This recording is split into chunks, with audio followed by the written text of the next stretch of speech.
Assalamualaikum warahmatullahi wabarakatuh. Selamat pagi mahasiswa PAI semester 4. Bertemu dalam mata kuliah Dirasah Agama Intensif pertemuan kelima. Ini pertemuan kelima, di mana pertemuan kelima ini masih membahas mengenai amaliyah dan fikih. Nanti akan saya jelaskan tentang apa saja yang harus Anda kerjakan pada pertemuan kelima ini. Sebelumnya saya review dulu sebagian besar ya. Pada intinya kalau kita berbicara syariat Islam itu terdiri dari 3 pokok ajaran utama, yaitu akidah, amaliyah, dan akhlak. Di mana amaliyah ini merupakan cabang yang kedua, ilmunya disebut sebagai fikih. Jadi ilmu tentang semua perbuatan manusia itu namanya fikih. Jadi yang namanya ilmu fikih nanti produknya akan menghasilkan hukum, di mana hukumnya itu nanti akan ada hukum wad'i dan ada hukum taklifi. Yang paling kita kenal itu ada hukum wad'i, yang jarang kita praktekkan itu adalah hukum wad'i ya. Jadi hukum fikih itu tidak hanya taklifi saja, bukan hanya halal, bukan hanya wajib, bukan hanya boleh, bukan hanya sunnah, makruh, haram, tapi juga ada syarat, rukun, batal, sah, dan lain sebagainya. Jadi itu adalah hukum atau produk dari produk dari fikih itu sendiri. Jadi pada intinya kalau kita berbicara fikih, kita mencoba untuk mengetahui suatu perbuatan manusia itu hukumnya apa, sehingga seseorang tahu ini harus ditinggalkan, harus dilaksanakan, atau hanya boleh dilaksanakan, atau dianjurkan dilaksanakan, atau dianjurkan untuk ditinggalkan. Itu nanti kita akan tahu semuanya. Dan untuk kaitannya dengan fikih ini, nanti ada beberapa kaidah yang kemarin tidak bahas. Ada kaidah yang berkaitan dengan kaidah yang kaitannya dengan kaidah asal ya. Al-aslu fil ibadah al-hadru, terus al-aslu fil asyai al-ibahah ya. Al-aslu fala yashru' minha illa ma syara'ahu Allah wa rasuluh. Jadi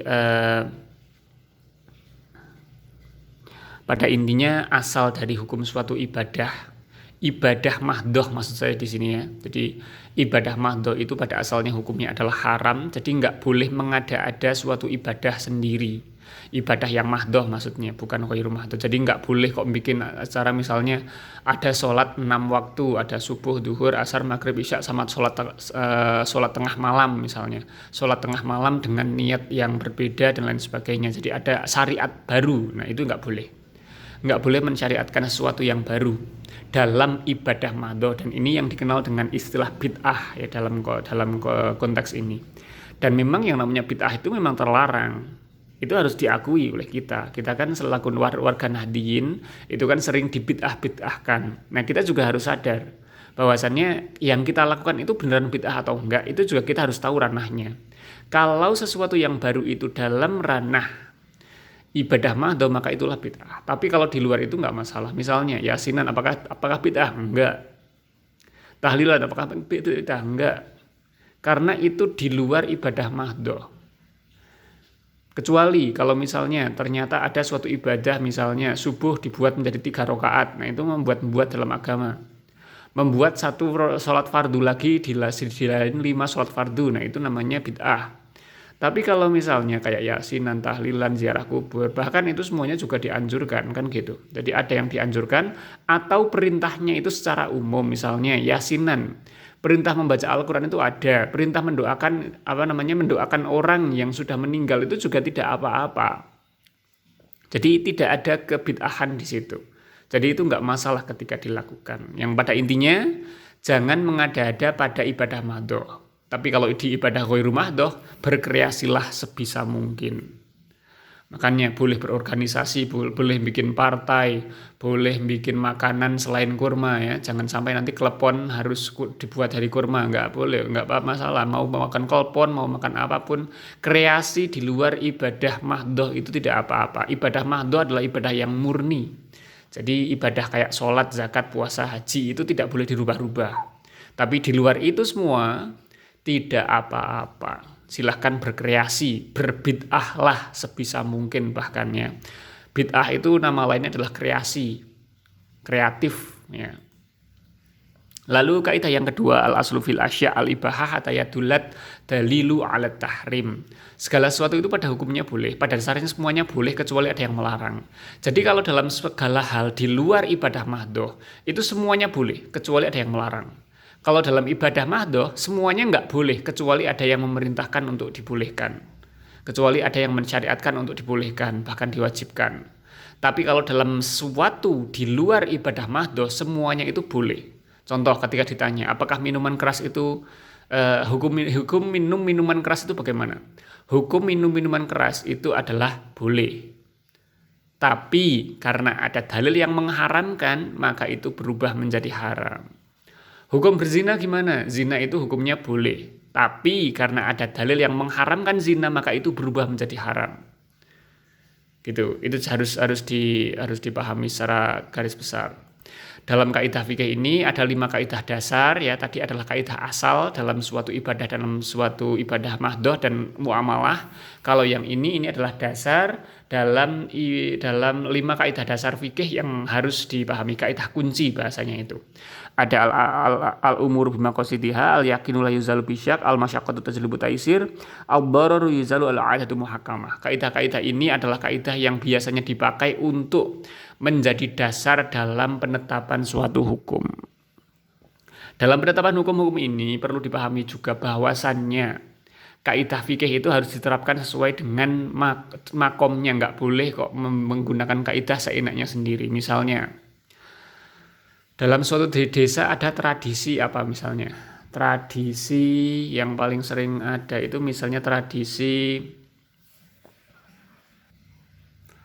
sesajen misalnya. Sesajen ketika wiwit lalu bawa nasi, ayam dan lain sebagainya ke sawah. Lalu nasi sama ayamnya ini dibiarkan begitu saja untuk sebagai sesajen penunggu sawah misalnya. Oke, kita nggak membahas dari sisi akidahnya dulu, nggak membahas dari sisi akidah, tapi kita membahas dari sisi fikih. Kalau dari sisi fikih, perbuatan membuang-buang makanan di sawah, membuang nasi, membuang ayam di sawah, sehingga tidak dimanfaatkan kembali, sehingga nanti malah menjadi makanan, tidak, bahasanya itu menghambur-hamburkan makanan, itu kan sesuatu yang haram. Jadi keharamannya kita nggak memandang dari sisi akidahnya. Kalau akidah nanti ada pembahasan yang sudah kita bahas dulu ya. Itu tergantung dari niatan, dari hati, dari i'tiqad dari orangnya. Tapi kalau berbicara perbuatannya, perbuatan menghambur-hamburkan makanan itu jelas haram. Maka harus dirubah. Nggak boleh dengan dasar, kan al-'adatu muhakkamah, adat itu bisa menjadi hukum. Berarti nggak apa-apa karena ini sudah menjadi adat, nggak boleh gitu. Ada batasannya. Yang namanya al-'adatu muhakkamah, adat itu harus adat yang sahih. Adat sahih adalah adat yang baik, adat yang memang itu sudah termaklum sebagai sesuatu yang baik dalam masyarakat. Kalau ada adat tapi adatnya itu fasid, rusak, misalnya tadi adat menghambur-hamburkan makanan, adat berzina, misalnya dalam satu kampung itu ada adat yang namanya orang harus bertukar si istri misalnya ya, kalau misalnya ada loh, atau terus misalnya ada suatu adat di dalam suatu perkumpulan atau komunitas yang namanya seorang muda harus pernah minum minuman keras misalnya, itu kan adat yang fasid. Adat yang fasid atau adat yang rusak tidak bisa menjadi adat, nggak boleh jadi hukum. Artinya apa? Menerapkan kaidah fikih juga harus ada aturannya. Yang selanjutnya adalah kaidah kunci, yaitu al-i'tibarul masolih wa dar'ul mafasid. Di mana kaidah utamanya itu biasanya dar'ul mafasidu muqaddamun ala i'tibarul masolih, atau jalbul masolih juga boleh ini. Jalbul masolih wa dar'ul mafasid. Pada intinya semua kaidah fikih, semua hukum fikih itu berasal dari kaidah ini. Ini disebut sebagai kaidah kunci, satu kaidah kunci. Kalau yang tadi 5 kaidah dasar, kalau yang ini kaidah kunci. Karena semua hukum fikih pasti dikembalikan ke sini. Contoh, hukum fikih haramnya minuman keras itu karena ingin darul mafasid, karena ingin menolak suatu kerusakan. hukum wajibnya atau sunnahnya bersedekah, berinfak karena ingin i'tibarul masoleh, ingin menarik sesuatu yang maslahat. Wajibnya zakat, wajibnya sholat, wajibnya haji, wajibnya untuk menjaga keturunan, haramnya berzina, itu semuanya dikembalikan ke dua hal ini. Tetapi ketika berkumpul dua perkara antara i'tibarul masolih wa darul mafasid, maka darul mafasid itu lebih diutamakan. Contoh misalnya, ada seorang yang berjualan minuman keras. Ketika berjualan minuman keras, dia berdalih gini, saya berjual minuman keras untuk menafkahi keluarga saya. Itu kan di situ berkumpul dua hal. Menafkahi keluarga itu i'tibarul masolih, menarik kemaslahatan, sedangkan menjual minuman keras itu adalah sesuatu yang bisa membuat kefasidan. Maka ketika berkumpul hal itu, maka darul mafasid harus diutamakan. Maka kerusakannya dulu yang harus dihilangkan. Artinya ketika ada orang yang berargumen seperti tadi, maka dia harus maka dalih seperti itu nggak bisa dipakai. Artinya menjual minuman keras dengan dalih untuk menafkahi keluarga itu nggak bisa diterima. Karena yang harus diutamakan adalah bagaimana agar kerusakan akibat minuman keras itu tidak terjadi. Itu yang harus diutamakan. Bukan menafkahi keluarganya yang diutamakan. Tetapi menolak kerusakan dari minuman kerasnya itu sendiri yang lebih diutamakan. Oke, itu tentang kaidah fikih yang biasanya menjadi dasar pokok kunci. Atau sebetulnya selain penggunaan kaidah fikih juga bisa menggunakan dalil-dalil tafsil. Misalnya dalil tafsil tentang sholat, wa aqimus sholata wa atuz zakata waruka'u ma'ar raki'in. Misalnya dirikanlah sholat dan tunaikanlah zakat dan rukulah bersama orang-orang yang ruku. Itu adalah dalil tafsil. Dalil tafsil tentang perintah sholat dan zakat. Dalil tafsil itu adalah dalil yang terperinci. Jadi itu adalah dasar dari wajibnya sholat dan wajibnya menunaikan zakat. Walaupun nanti juga boleh kalau mau pakai kaidah fikih, tapi pada intinya gini, suatu perbuatan itu membutuhkan dalil sehingga nanti muncul hukumnya. Walaupun dalam tradisi kita juga nggak usah kakean dalil, itu memang benar juga. Tapi intinya gini, jangan dalili uang. Beda ya antara tahu dalilnya dengan dalili. Kalau dalili itu kan menggurui. Nggak usah kakean dalil itu maksudnya jangan seneng menggurui orang lain. Tapi kalau tahu dalil ya kita selaku umat muslim harus tahu dalilnya. Apalagi pembelajar, apalagi akademisi, apalagi santri, apalagi mahasiswa ya harus tahu lah. Apalagi mahasiswa PAI, Inisnu Temanggung lah itu harus tahu dalilnya. Tapi jangan seneng dalili orang, jangan seneng dalili perbuatan orang lain. Tapi harus tahu dalilnya, ya. Jadi dari suatu perbuatan tahu dalilnya sehingga tahu hukumnya. Sholat hukumnya apa? Wajib. Ketika ditanya mengapa sholat wajib harus tahu dalilnya. Wa aqimus sholata wa atuz zakata waruka'u ma'ar raki'in. Misalnya itu dalil tafsil. Terus misalnya zina itu haram. Zina itu haram. Dalilnya apa? Dalilnya misalnya kalau pakai dalil yang 5 kaidah pokok misalnya ad-dararu yuzalu. Ad-dararu yuzalu, sesuatu yang bahaya itu harus dihindari. Ad-dararu di sini termasuk 5 hal. Ada 5 hal yang termasuk dalam ad-dararu. Ada kerusakan agama, kerusakan jiwa, kerusakan keturunan, kerusakan akal, sama kerusakan harta. Kalau ada yang mengancam kelima hal itu namanya doror. Dan doror itu harus dihilangkan, harus yuzalu. Artinya zina itu merusak keturunan. Zina itu merusak keturunan adalah hal yang harus dihilangkan. Maka dari itu ini juga bisa menjadi dalil haramnya zina. Kaidah fikih ini bisa menjadi dalil haramnya zina. Tetapi boleh juga menggunakan dalil yang selain kaidah fikih. Misalnya, fala taqrabuz zina ila akhirih. Maka jauhilah zina ya. Jadi itu adalah larangan untuk menjauhi zina.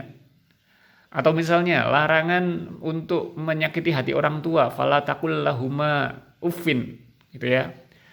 Jangan mengatakan kepada kedua orang tua kalimat uff, nggak mau gitu ya misalnya, itu mengeluh ketika disuruh orang tua, menyakiti hati orang tua, apalagi memukul dan lain sebagainya, itu tidak boleh. Itu menjadi dalil dari hukum dari perbuatan menyakiti hati orang tua. Perbuatan menyakiti hati orang tua ada dalilnya sehingga kita tahu hukumnya adalah haram. Walaupun itu juga kita bisa pakai dalil ad-dararu yuzalu juga, atau pakai dalil apa misalnya i'tibarul masoleh wa darul mafasid, itu juga bisa. Darul mafasid muqaddamun ala jalbul masoleh dan lain sebagainya. Yang pada intinya suatu perbuatan kita harus tahu hukum, harus tahu dalilnya sehingga tahu hukumnya. Mau dalil itu pakai kaidah fikih boleh, mau pakai dalil tafsir dari Al-Qur'an atau hadis juga boleh, atau dari kitab yang merupakan tafsir dari Al-Qur'an dan Sunnah juga boleh. Karena kalau kita berbicara Al-Quran dan hadis, itu nggak boleh sembarangan menggunakan. Jangan sidik-sidik seneng gunakan Al-Quran dan hadis. Karena kita, bahkan saya pribadi itu tidak cukup capable, tidak cukup mampu untuk mengartikan Al-Quran dan hadis. Jadi mending kalau mau itu ittiba para ulama dengan mempelajari kitab-kitabnya. Itu yang paling baik. Lalu dari situ muncullah masalah-masalah. Nah, untuk tugas kali ini, saya kan sudah memberikan contoh bagaimana memunculkan masalah. Ada 3 masalah yang saya contohkan kemarin yang sudah Anda jawab, yang sudah Anda kumpulkan di Google Form. Kali ini saya minta Anda yang membuat masalahnya.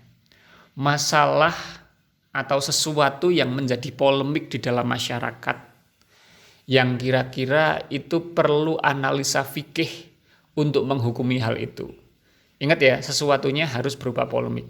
Saya tulis soalnya. Oke, ini dia soalnya. Jadi soalnya saya minta Anda untuk mencari satu masalah fikih.